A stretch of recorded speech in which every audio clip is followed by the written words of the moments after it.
The age range is 25 to 34. Those are the people that really watch. Is that the idea? Where are you? Do you like it? Papa. How about how I'm talking?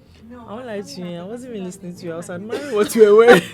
I know it's about what you're saying. Yeah, I want you. Sorry. I want you to listen. Let me. The thing over me. Okay. I don't want to dwell so much on negative things. I hope I'm not dwelling so much. I don't want to be so emotional and I want to sound very strong.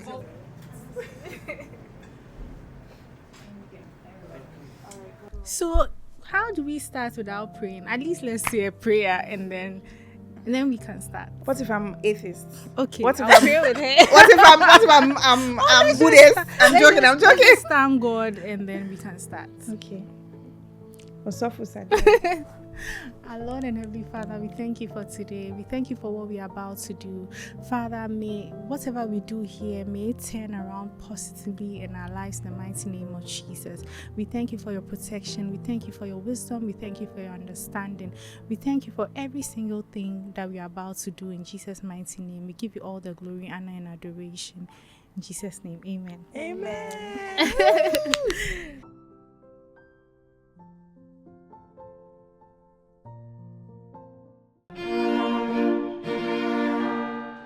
Welcome back, tribe, to Once Upon a Wedding Global. It's your host, Ifadide. We want to say a big thank you to our sponsors, Food Booth and Awala by Ale. Check out my outfit, guys. So you guys at home will agree with me that in the past recent years, it seems like everyone has a voice, everyone has a microphone. TikTok, Instagram, brides have been speaking about the Ghana fashion industry, about the bridal industry. But I think today we need to have the conversation properly.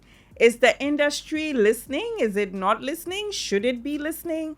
So I have with me here today two fabulous, amazing guys. They didn't give me the blonde memo. I went to wear a black wig. If I knew this, they don't. We didn't even plan it. Ambush me like this. You're welcome, ladies, to Once Upon a Thank Wedding. you for having us. I'm gonna have you introduce yourself first, my lovely lady in blue and red. So, hi everyone. My name is Sadia Sanusi, and I actually am the founder of Sadia Sanusi, the brand. Welcome. Thank you so Why the much. laugh? You should have even added V before your name. V Sadia. Okay, so let's go yes, again. please go again for my Okay. people. So, actually, my full name is Halimatu Sadia Sanusi. And the founder of the brand Sadia Sanusi. That's right. I know that's right. And Yeah. so you oh God, guys, So stylish. fabulous. Hi everyone. Okay, my intro is not as exciting. I'm Annie. I'm a stylist, also known as a style novator. That's my tagline, and also my handles everywhere.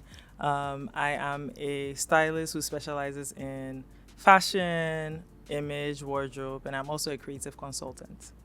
You're welcome. Thank you.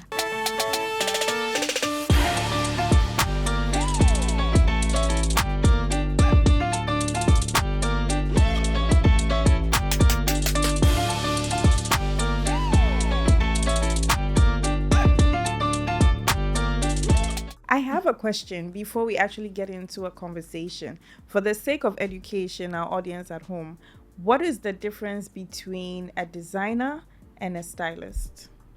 So I'd say a designer creates like the garments, everything about the garments based on your client's preference, right?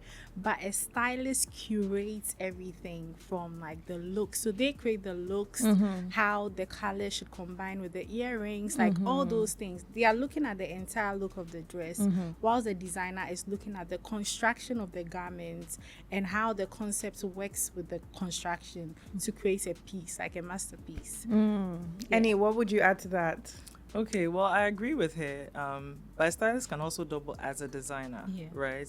The only difference is we don't sew for the most part. The designers sew. So like she said, they think about the construction, the engineering of the garments, you know, where does the beading go, where does this go? And the stylist is more like the creative director of the look, right? So the accessorizing, how the dress should look, but then they are more of like the engineers of the look, I should say. Yeah. Fabulous. So I know you said that, stylists can also be designers, but they're not engineers. They don't sew. Yeah. So can you have one without the other? Are your jobs interchangeable? I think they are, right? You can actually do without the other. But when a stylist comes on board, you create like a masterpiece. You create something exceptional. And I love actually working with stylists because they make my work easier. Okay. They have a point of view and then I have my point of view. So imagine two heads coming together to create something for a client. We are looking at all the no's and we are looking at all the yeses and trying to see how they can work together to create a piece that obviously brings out like the best of the customer or the client. So when I started, I really didn't think I loved working with stylists, but as time went on, when I understood what a stylist was, I actually prefer working with stylists because they make my work really easy. That's good. Annie, I'm sure if you were styling someone like me even today, the clients would have said, oh, Annie, I love pink. Just put me in all pink. So then what would you then say to the client being a stylist? That's a very good question. So with me, I don't immediately tell someone no. I have to be very like diplomatic about it. And I actually structure it. Like I give you enough options for you to almost see it to yourself that, okay, pink may not work for you. That's how I work. Lovely. So now let's get into it. You know that there's been a lot of conversation online, a lot of backlash. People come on TikTok, they say XYZ, la la la la la la la la la la la. Do you think that this is a systematic problem in the industry, or these are isolated incidents that just get blown out of proportion? I'm actually going to let Annie take that first because I want you to stew on that. So Annie, what would you say? I do think that it is a systematic problem. Yeah, but I think the reason why it's a systematic problem is because I feel like if you're a brand, right, and let's say you've done something wrong and your business is still in high demand, it's very difficult to see where you fall short. And I also think that I would say I can only speak for Ghana. Right? Okay. Obviously, like you said, systematic so in Ghana. Yeah. So it's difficult to see where you fall short, especially when like people are not holding you accountable in the areas that you fall short. Right. This is from the designer's perspective, right? Right. But also when it comes to like the bride, I also think that there's like a fine line, right? Between holding someone accountable versus like just kind of like bullying the person and just like attacking sensationalism. The person. Yeah, exactly. So I think that's where the issue is. It is a systematic problem, but I think the communication is also like one of the biggest issues when it comes to like the customer and then the vendor. I think a customer can hold, or a bride can hold a vendor accountable in a very respectful way. But I feel like, they tend to fall short in that area sometimes. And I also think that also as a brand, you should be able to see where you fall short. Maybe someone is telling you something, rather than seeing it as an attack, you can also see it as, okay, is this a flaw in my business? So yeah, it's a systematic problem, but it kind of falls in both directions. I wouldn't say it's just the designer or it's just the bride or the clients. I think it's also like it's actually a communication problem. Okay. That's what it is. Sadia. Yeah. No, I see you nodding. Yeah, I totally agree with her, because for me, I faced a number of challenges, and literally when I started, I was just 23. I jumped out of uni and then decided I was going to follow my passion. At that point in time, when I was 23 to about maybe 26, I was just focused on the product. I don't think I was focused on customer experience. It was later on that I had to learn about these things and understand what the clients actually want. But you tend to realize that they are not attacking the business, they're attacking you personally. And when you come at me like that, what kind of response do you want to get from me? You are not going to get any kind of response from me, because if you give me constructive critiques or criticisms, right, I would work on myself. And I'm that person. I would definitely work on myself. But if it has to do with people actually texting you and saying, are you fucking kidding me? What kind of response are you expecting? I'm not going to respond to that. It's very action reaction. Yeah. Someone attacks you. Yeah, and people are not quick to understand processes. When it comes to fashion, yeah, it looks like it's direct, but it's not always very direct. And as time goes on, when you build systems, it will help you understand how to break your business down for your customer to feel very confident and comfortable and feel very happy in the process. When I started, I was working in my mother's workshop. Okay. And I had older people. So imagine I'm 23, I have older people working with me as well. Yeah. And they are thinking that I am just too much because I'm ordering them about. But at the end of the day, I'm paying them and they are not trying to do what I want them to do. Yes. In Ghana, seniority is a big deal, right? And so those are some of the challenges I faced along the way. Now, even after a number of years, a client who came to you maybe in 2016 is expecting you to charge the same amount. Meanwhile, they're expecting exceptional work, exceptional work. How am I going to get exceptional work done when you want me to price at the time I started? It doesn't work like that. And then you start hearing all sorts of stories. And when you hear these stories, what really do you want the designer to say? I'm not the type to talk back. So I'll just say, okay. And I'll see how I can work on it. But I mean, there needs to be an evolution. Nobody is in business to stay the same. Exactly. You know, even as a person, forget business. Nobody should, like, what did you learn then in 10 years if your mentality is the same? So I do agree with you even on that whole seniority thing. Again, it's a systematic problem. Yeah, it is. You can't work with people that are putting you in a box, right? Yes. So you have to, I challenged myself. Every time I'll hear these stories, I'll say, you know what, sometimes it breaks me because some of the comments and all of that, it's I don't even know what word to give it at this point in time, but I think it's disheartening for someone to just go online and say, designer from hell. You can't do that. Like, why would you do that? And once you do that, it just tells me the kind of person you are. Because what kind of conversation are we really having that we can't come to a mutual agreement? Yes. But some people do not want to be accountable for things they've also done. And so they end up blaming the designer. And as a designer, you're a vendor, so no one will listen to you. And I learned that if I find myself in trouble, I don't want to be talking to people about it. Yes. Because the moment I talk to other people about it, different narratives. Exactly. You're adding too much meat to the soup. Exactly. So I would rather be mute. Believe whatever you want to believe, but I'll keep working on myself. And every single time I took that chance and I worked on myself, worked on my systems, my processes, and made sure that even if they are complaining about certain things, the product is still very good.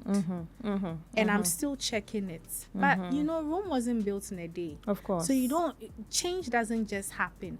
And these type of changes require, like, some amount of money. Like leeway.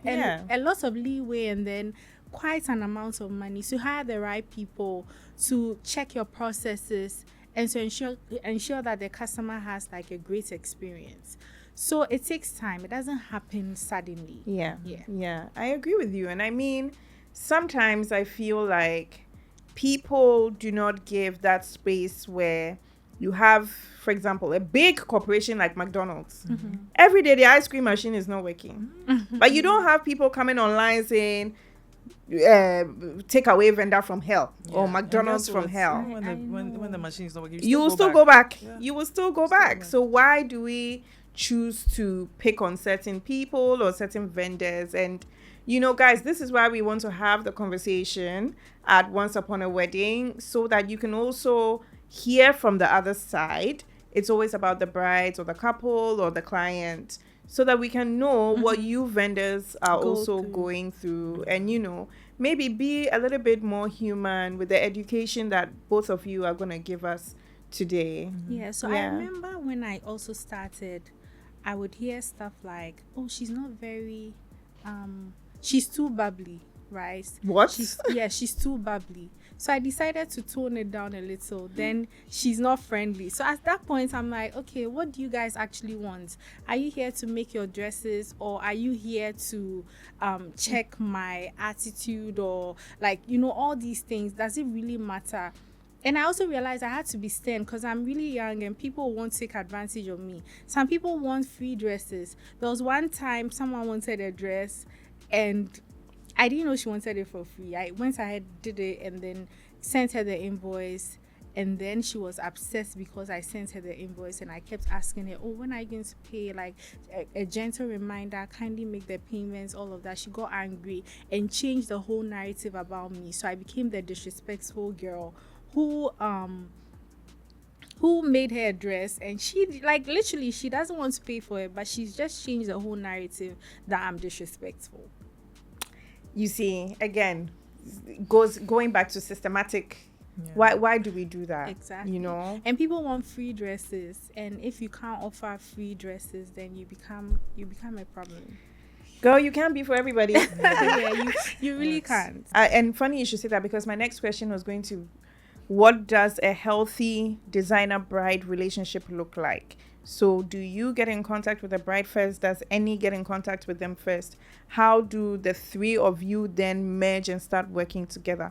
So in this setting, what does a healthy relationship look like between a stylist and a bride, a designer and a bride, and then the three of you? Who is the first point of contact? If I'm involved, I will be the first point of contact, because I'm the voice of the bride. Right? Okay.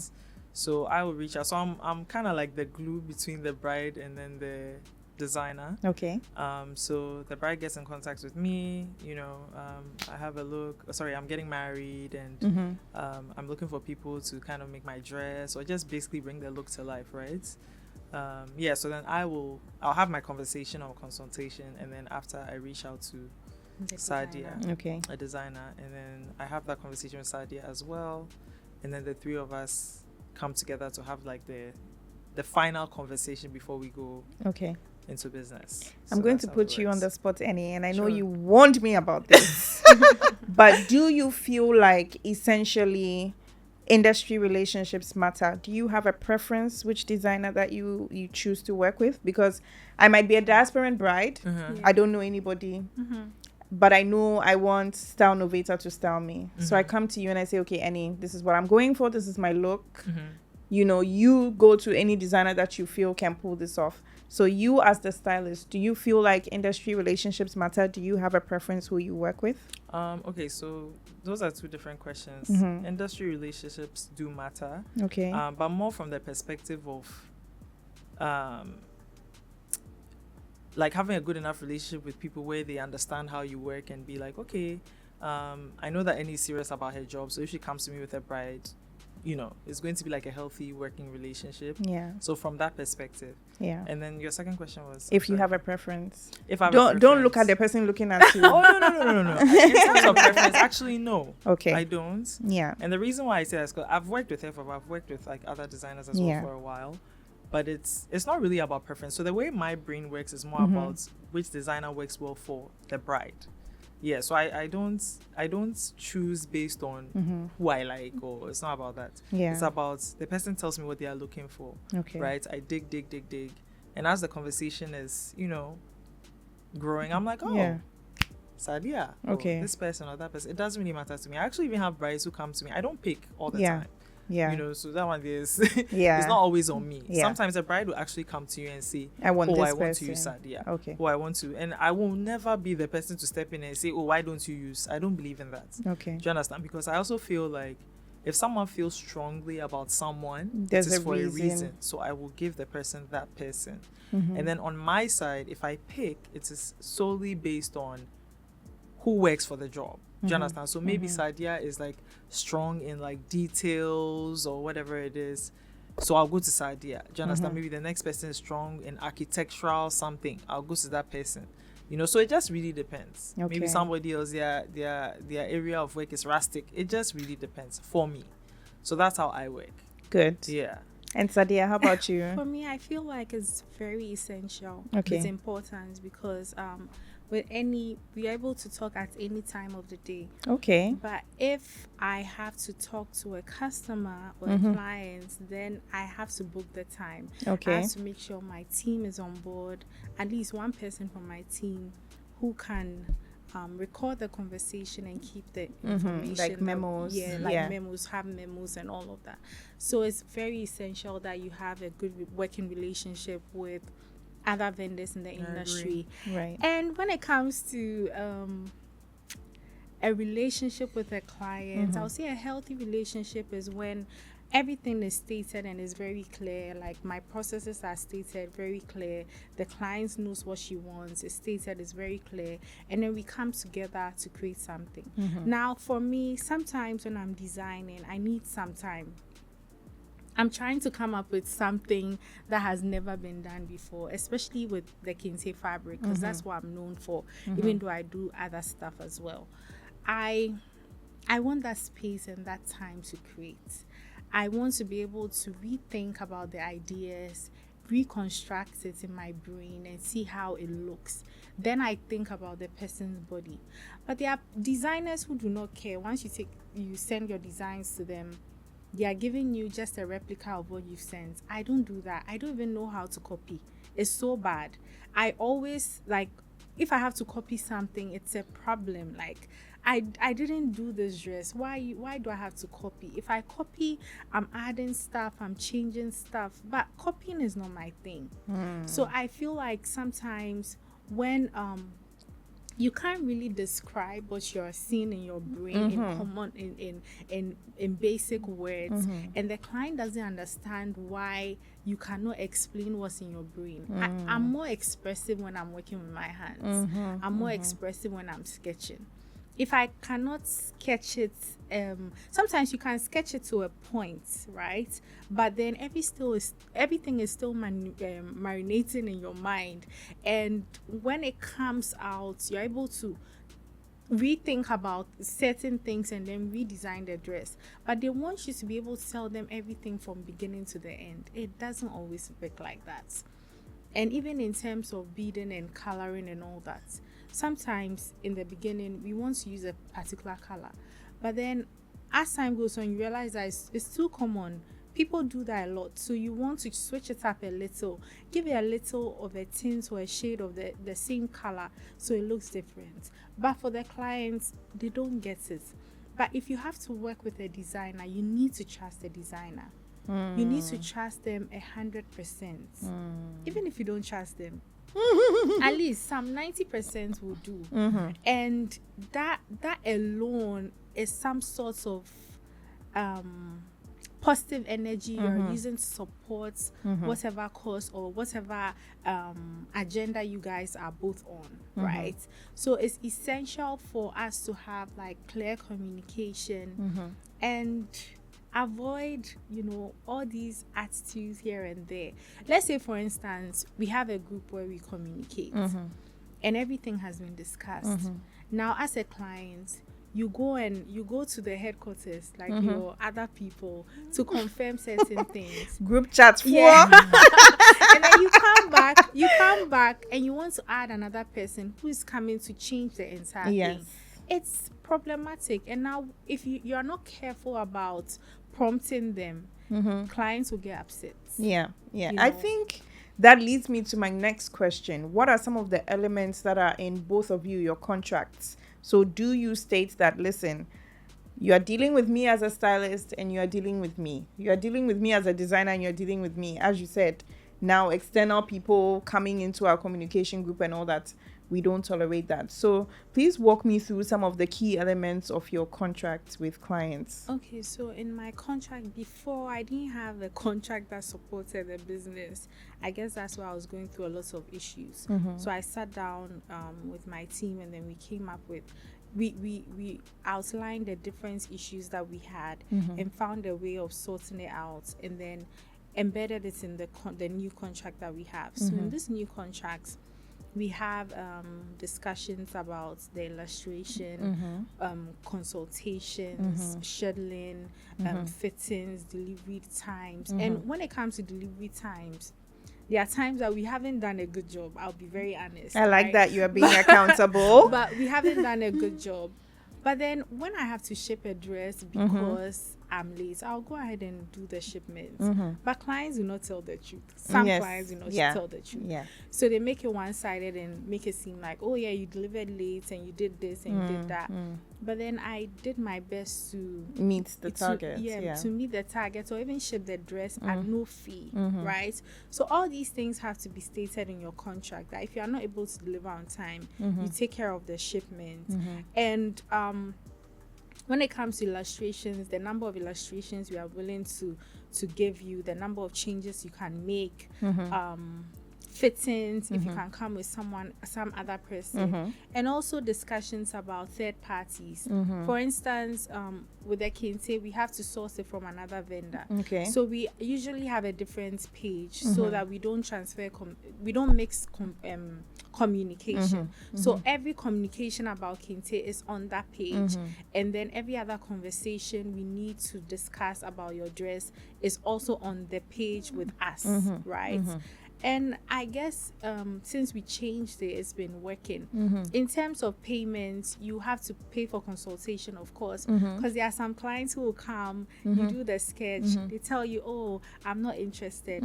Next thing you know, another designer is using the same sketch you I mean, but honey, that's your intellectual property. I know that, but we are in Ghana. No, you see, you are adding to the systematic problem. I understand Don't that. I totally don't say that. We have to be realistic to a point. I think now is becoming a thing. IP is becoming a big thing now. Yeah. But when I started, are you kidding me? A 23-year-old, they'll tell you, hey, keep quiet over there. Yeah. Like, you know, they'll be very, let's be realistic. Yeah. And I'm trying to be realistic and talk I about understand. the issues I have faced. So, I've spoken about illustrations, payments.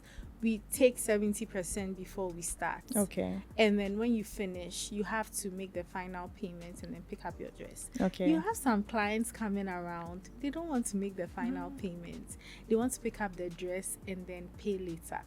No payments, no dress. Exactly. And now when you tell them, oh, but it's stated in the Yes. contract, you signed it. Yes. That this is it. You Yes. have to pay the 30% before. Yeah. Then you see clients having an attitude and misbehaving. Take your attitude to your wedding. No. I don't understand. Yeah, but what are we doing but here? these are the issues designers are facing, and designers are not able to talk to anyone about it, because who is willing to listen? Of course, I can only go to my mom and listen, like talk to her about this, and she would listen. I mean, but you wouldn't walk into Vera Wang and do this, guys. Like, come on. It's an African thing. Yeah, you wouldn't go and do this elsewhere. So why are you doing it here? It's just, I think people are not used to this new system. They are all used to the whole Adipam kind of system, where like the perception of someone who sews for you. Yes, kind of thing. I'm intentionally mentioning these words so that you understand people's perspective. Yeah. They don't understand booking an appointment, especially, excuse me to say, the older clients, especially those who are well established. Yeah. I had an incident where a client said she wanted me to make something for her, but she wanted me to come to her house. And I said, okay, before I come, you have to pay for consultation. She was like, no, I'm a head consultant, and I don't think that's the right way to go about business. I think you should come, and then when you bring the contract, then I'll see if I want to sign. Unfortunately, I didn't go, because if at this point I'm seeing this red flag, that means you will not respect my boundaries. Exactly. And so, unfortunately, I didn't go. And I don't know. She may say I'm being disrespectful, but I would rather. There's a popular nail vendor, and I won't mention her name, but I'm sure people will be able to figure out who it is. She doesn't do home service. She, no matter what, you can go to heaven, come down. she will not do home service for reasons like this.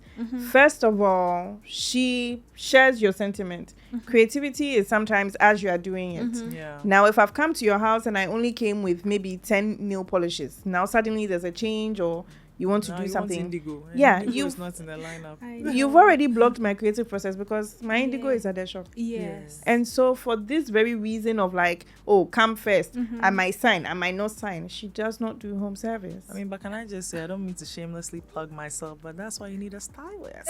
Girl. I'm just saying. Yeah, because the thing is, there's something that clients and then vendors have in common. Like I should say designers or dressmakers and a bride. They have something in common. They are both very emotional creatures, right? Because a bride already, you know, maybe... Emotional. What's that? She's emotional. Exactly. Yeah. And, you know, you've been thinking about, maybe you are the bride who has been thinking about your wedding since you were a baby or whatever. I don't know. You put it together, scrapbook. No, Or we maybe- don't all have. Not all of us. Careful. Yeah, so you have that bride, then you have another bride who doesn't have the Sure. same experience, Yeah. but still knows, you know, for my wedding, like, I don't care about anything else but my look, right? So already she's excited. She's filled with different kinds of emotions, right? Nerves, you know, whatever, you know. So that's one side of it. Then you have the designer as well, who's also like, you know, very excited because they're passionate about constructing the do. garment for the bride. So that's like the emotional side of it. Then you have how long it takes for the bride. Like it takes a bride a long time to build her look. It takes a designer a long time to build the bride's look. Do you understand? So they have a lot in common, more than they even know. Yeah. But me, The glue. yeah, the glue. So I'm the one that can Binds be like, everything yeah. together. You see, so to avoid the friction, I can speak to you and be like this. I Yeah. can speak to this person and be like this. Because with Sadia constructs a certain way. You know, like she's thinking about it, but maybe she can't articulate it. But I can. It's weird, but I can understand her without her articulating it, right? But then the bride will be like, I don't understand what she's saying. So I have to be the one to be like, this and this and this is what is happening. It's like, oh. You understand? Yeah. So I feel like sometimes, like, it's crazy because people don't see the essential of having a stylist. Yeah. Like, it's very important Very because important. I think it will limit a lot of people's like Yeah. problem areas Yeah. if you hire someone that can speak the language of Yeah. the bride and then the language of, you know, The The designer. the designer. designer. Because for the bride to, we are almost kind of like the bride's best friend or like an emotional anchor of some sort. You get it? And I'm also an emotional anchor for the designer Yes. in case they Yes. are kind of like, you Yeah. know, having a bad moment. I'm like, I understand where you're coming from, but this is where the person is coming from. So let's do something to appease this person. Yeah. And then I have to also explain to the bride that, okay, I see that it's your wedding. I know it's one of the important days. I know you're spending money, but also just understand that this person has a creative process and trust it. Okay. And you get what you want. Nice. You know, so hire a Brilliant. stylist. Hire a stylist, But guys. I think for both of us, our ultimate goal is to make you happy, right? Yes. Yeah. So if along the way it's not working, you should trust us to make it work, to come up with something. Yeah. But you know, some clients have maybe, let's say you have size A, another person has size B. Now you've seen the client size who is size A has seen another client size B's dress. You don't have the same body type, but you want the same dress. You don't have the same skin tone, but you want the same color. It doesn't work. You have a broad face, you have very broad features, and you want like a lot of structure around your neck area or around your shoulders. It won't work.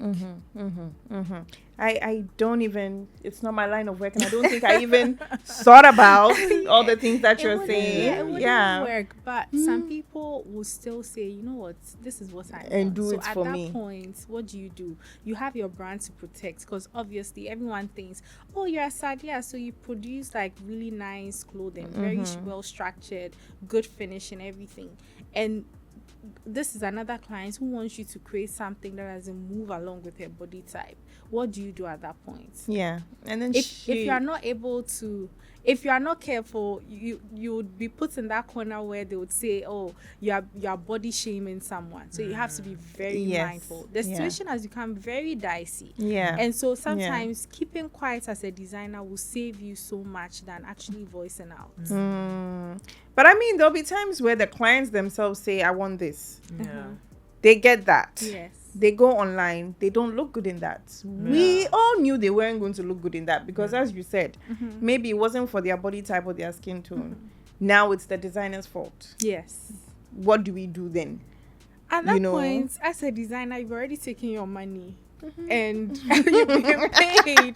You've given the clients the best advice as possible. Yeah. They haven't listened to you. So what can you do? What's your refund policy? Not pertaining to maybe that situation per se, but do both of you have a refund policy? Yeah, we do. Okay. We do.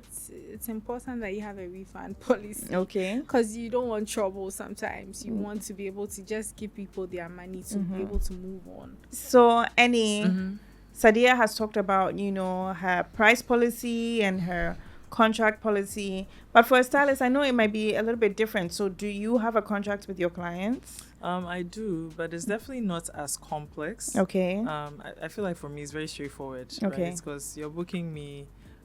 It's more about letting me know what your needs are. I don't really have timelines because my timelines are dependent on A and whoever is making the kente and whoever is making the clothes. So I think for me, it's more about respecting my job and paying a consultation, of course. Okay. That's also very important. Okay. And then I don't really have deliverables because, like I said, my deliverables are, Yeah. So let's say I the- come to you, I've paid my consultation fee.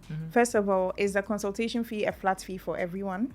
Yes. Okay. Yes. So I've paid guys, we're just throwing figures around here. Okay. This is hypothetical. This is not what any charges. Yeah. I've paid my 1,000 CDs consultation fee. Okay. I've told you my vision. I want this.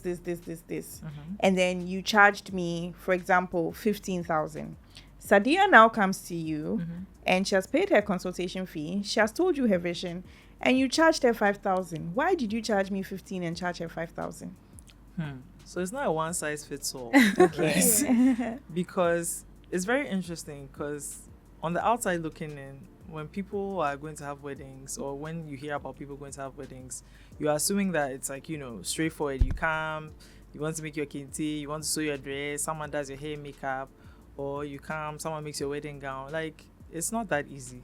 Someone will even come and be like, oh, I want to make my wedding gown, but I also want to make 5 other looks in addition. Okay. And then someone will also come and say, oh, I actually want to have my events in one day and just wear one dress. Okay. It's not the same thing.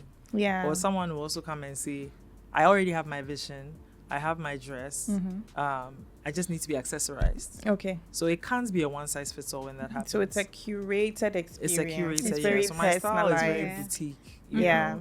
I can't. Yeah. Yeah. I mean, okay, so now that we're on that topic, as a client, and I'm going to throw this question to you after her, should I be able to reach you at any time as my stylist? Of course not. She didn't even wait for her turn. to be honest, I understand where Sadia comes. I feel like she's being protected. But for me, Okay. I don't mind if someone reaches out. I mean, there's no guarantee I'll respond. Okay. You see, that's the thing. You are free. Listen, To send a message. You are And because free maybe to I send went a out for message. dinner at 1 a.m. I was leaving the venue. Relax. Maybe at 1 a.m. I was leaving the venue and I saw inspiration. I have to tell Annie. Yeah, so And for then me, I text don't Annie. mind. You can send a message because the Okay. thing is, I also don't want to limit anyone Okay. from sharing their vision with me. Okay. Because I feel like that's also how I do the best work. I need to Okay. understand how the person is thinking. Because Okay. that happens. That actually happens to me. Oh, okay. Some people literally wake up from their sleep. And then I'm not kidding. They're Yeah. like, listen, they'll send me voice notes like, I had a dream. Okay. I saw this. Like, I Okay. feel like my dress needs this. Okay. And they're like, I don't know why I'm having this dream, but I need to share it with you. Okay. Okay, bye. Yeah. Stuff like that. So Okay. sometimes people send me messages, but it's not to have a conversation. It's just kind of, like I said, it's more like I'm like an emotional anchor for the Okay. person, Okay. Think of how your maid of honor is, think of your sister, think of your best friend. That's kind of like the role I play. So there's like As a stylist. Exactly. So it's like there's like a therapist aspect to the job too. And I understand Even for it. me as well. Yeah. Yeah. And I understand it. And Oh. yeah. I understand this and I respect it. I don't have a problem with it. 'Cause Yeah. the thing, I mean, I would like to consider myself a very emotionally intelligent person. Yeah. Right. So I always like to give people the room and platform to do that. Okay. Now, am I going to respond? Probably not, because if you reach out to me and I'm sleeping, what am I going to do? I can't wake up from my sleep. I'm asleep. Okay. Do you understand? Or you Yeah. send me a message, I'm working.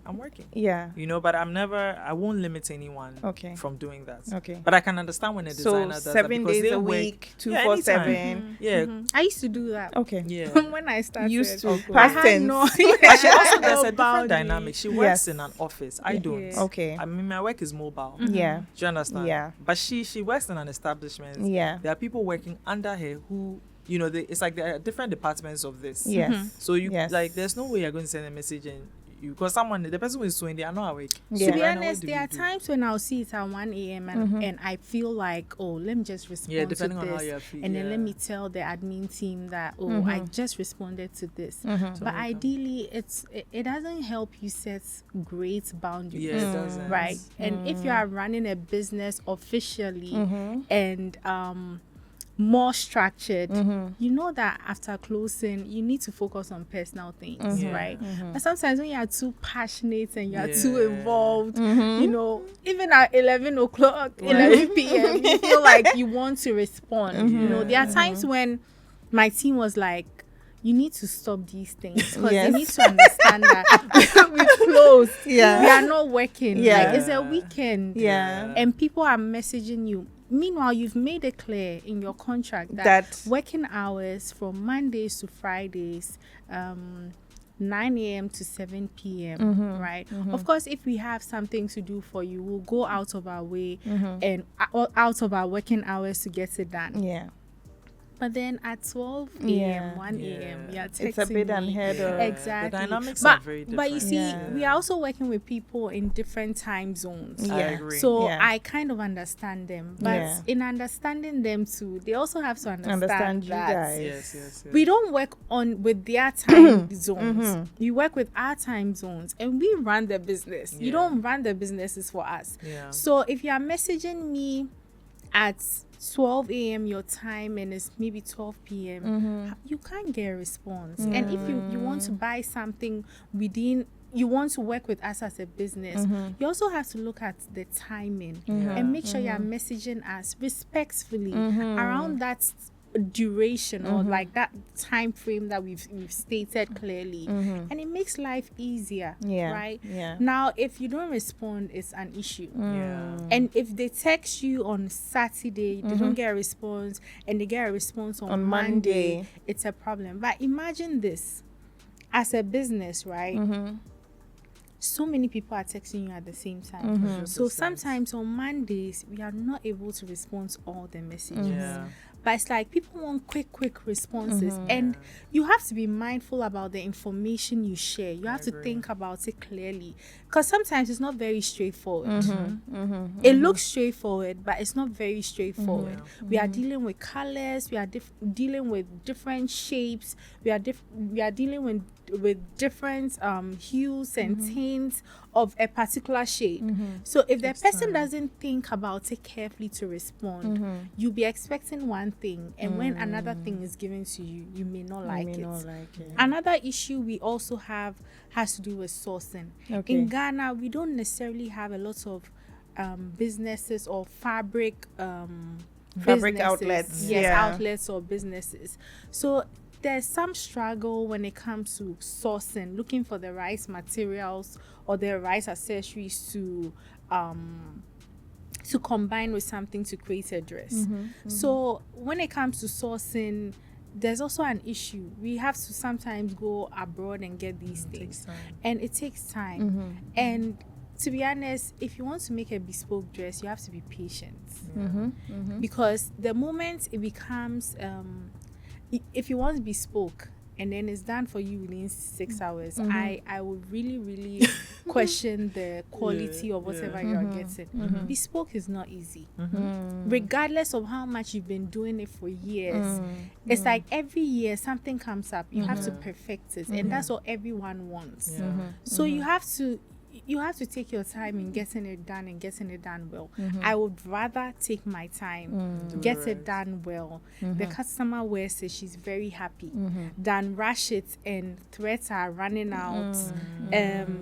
it doesn't look properly ironed, like a lot of issues here and there. You can avoid all those issues, but we are used to that microwave system. Palm share, you take it to the wayside seamstress, she does anything for you. But Bespoke is different.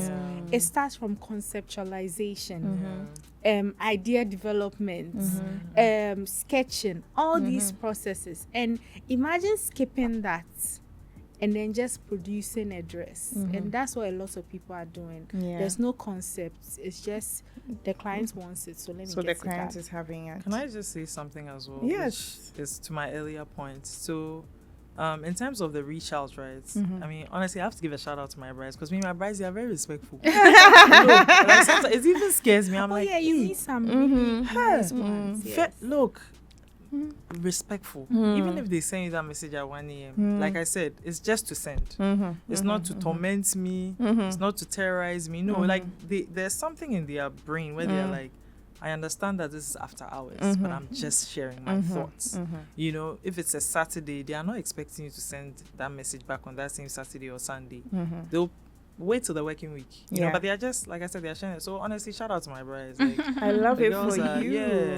I really think that I've had some amazing clients as well that I've had for a number of years.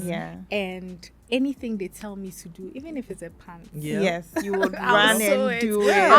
I'll gladly do it. So but good. there are some people, I have to think about it. How was my last experience? Do I really want to go down this lane with this person? And before, saying no was a problem. So even though you are busy, you don't want to make the person feel bad. And so you take the order, telling the person, oh, I can do it. Meanwhile, you know, you don't have the capacity, and you have to stay long hours, or you have to like do overtime and all of that to get the outfit done. But at least now I'm glad I'm able to say no. And I'm very happy about growth. Growth is such a beautiful thing.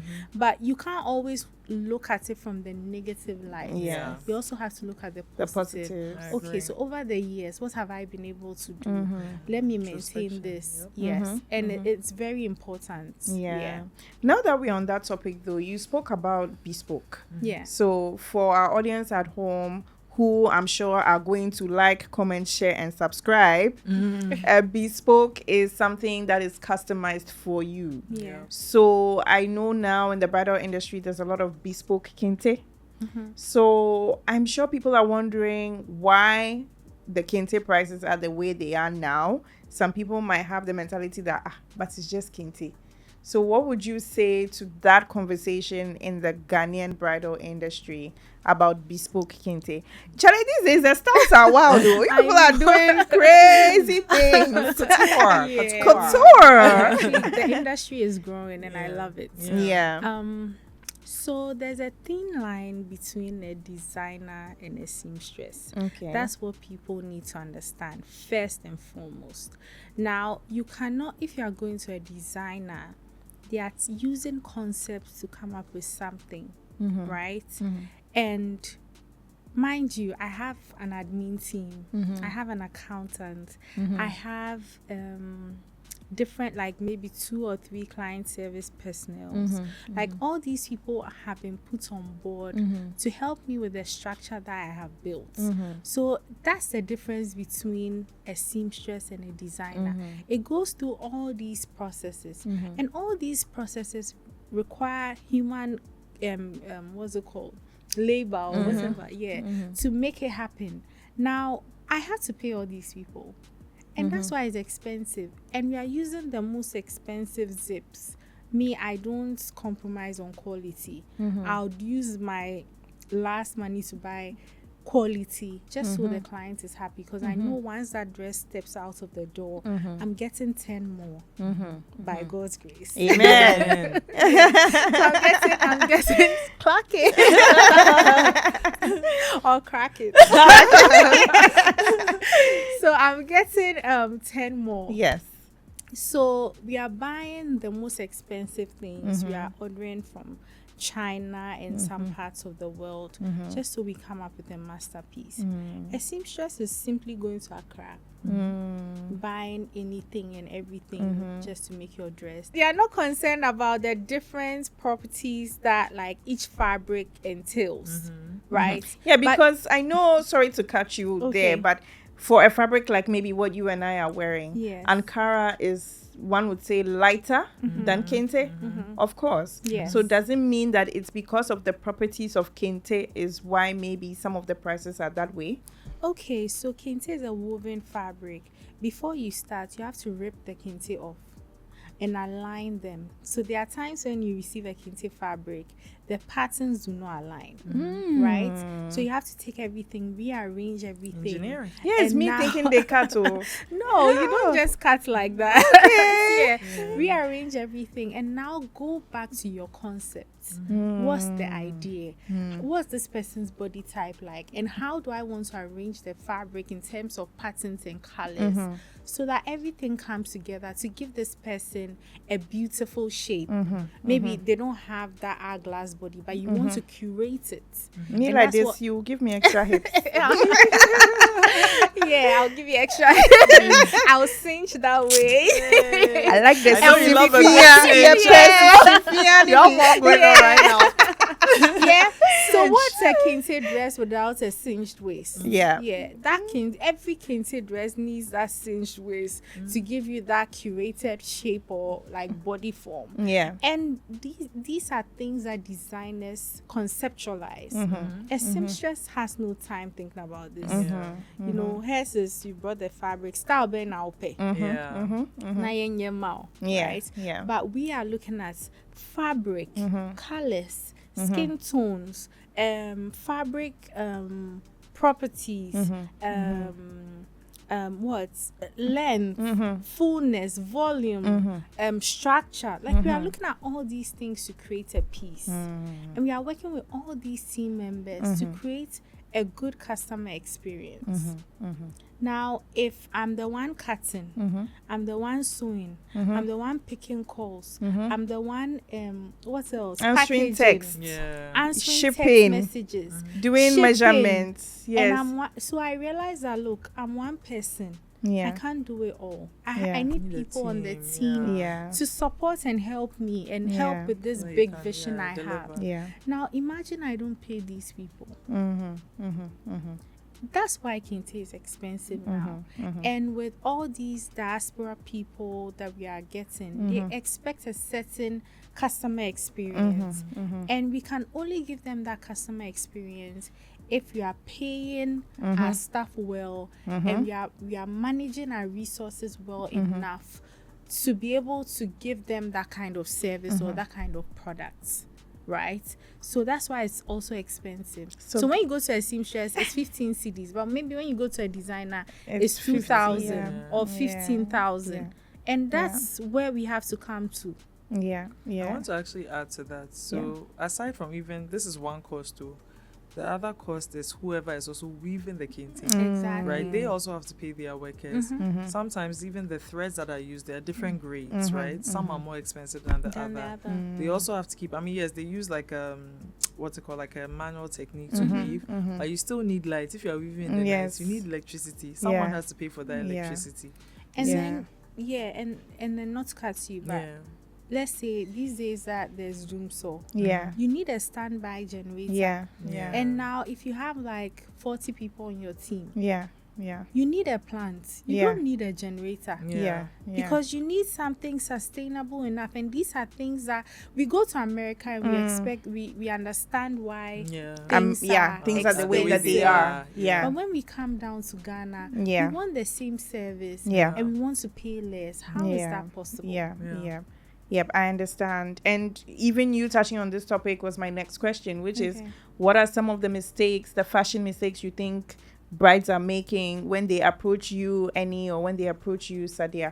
What are some of the common mistakes that you see them making? That's a difficult question. Yeah, that's Because I actually a don't difficult think question. that, for me, if you come with the wrong fabric or you're not even happy about the fabric, I'll let you understand that it's a raw material. Yeah. It's what we do with it. That's what will make you stand out. And sometimes you find the best dresses out of the fabric, the rejected fabrics. You're able to create something unique out of it. So I always tell the clients or the brides that don't make the fabric your problem. Understand that you want tomato red. Let's say you want red, right? You want tomato red, and you're not getting tomato red on the market. It's not the fault of the designer or the weaver. It's because in Ghana, people are not able to buy so much, like let's say in a country like Nigeria. There are lots. So I guess they invest so much in products or commodities, right? But in Ghana, we don't have that luxury, and the fashion world in Ghana is now being built. So that shouldn't be your worry. One of the things we can do to solve that problem is to find a color of beads that you like, put it on that red that is so dark, and it will project it, right? So you have bigger issues to solve. These are minor issues. Let's get the dress done. Let's get it going. Some people would be so mad because of, like, I'm sorry to say, some people will say, oh, you can't say it's petty. But it's really, it's something you trivial. Yeah, like you shouldn't bother about that. At the end of the day, if the beats are placed on it, it's going to change everything. But I guess some people have a certain vision and a certain mindset, and so you still have to go with the mindset. But when I come in as a designer, I'm here to guide you, give you the best advice as much as possible, and get things done as quickly as possible. Yeah. Do you have any pet peeves being in the industry? Pet peeves. Hey. That's an interesting question. It could be about anything, really. I know. Pet peeve. Do I have a pet peeve? Or maybe a moment, an experience where you went home feeling defeated. Have you had any situation like that? Not really. But it's not because my situation is perfect. But also, to give context, I've been styling for like 17 years. Period. Do you understand? So I just feel like I've encountered so much like pattern recognition that I already know what to expect. Okay. So that's why questions, I don't know how to answer that question because I'll always know how to readjust myself. Okay. In situations like, so pet peeves, I don't have a pet peeve, at least not yet. Yeah. Being in the bridal space. And I think the reason why I don't have one is because I always operate from like a place of like discernment and like I said, emotional intelligence, right? Okay. And when you have conversations with people in a very short period, you can tell what kind of person you are dealing with. So it allows me to kind of like readjust myself to know what to do so that I don't have to fall in that situation. But it's unfortunate because you don't get the first-hand interaction. Exactly. Yeah, she doesn't. Yeah, it's different for her. Yeah, for me, I don't even know the clients coming in. Yeah, my people receive the order before I come in to meet the client. And I don't think, you see, Sadia, I don't think people know this. Because if you are the one who didn't take the measurements, obviously, or if the consultation has come through an email or whatever, you don't know me personally as the client. I didn't meet you. I'm saying this. Hire a stylist. Hire a stylist. It's a very simple. It makes your work. Because the truth is, like, and I hate to say this, she will never have that first-hand interaction. Yes. Because the way her business is structured, they are always going to have to go through someone before they get to her. Correct me if I'm wrong. Oh yes, definitely. Yeah. So she will never have that because she needs to focus on something else. Yeah. Then so the people she has put in place. She must have a lot of pet peeves. Yeah. That's why they should hire me so that she will not have those. Yeah, but you learn to manage them. Yeah. Has there been any experience that taught you? Of course. Give us the tea, girl. Of course. I don't know if I want to share, but let's see. They were going back and forth with me, and I said something else like, you could go on BBC. She got a blogger to call me to pretend like it was her uncle. This person reached out to this lady to find out why, like, what do you want out of this? The girl said she wanted money.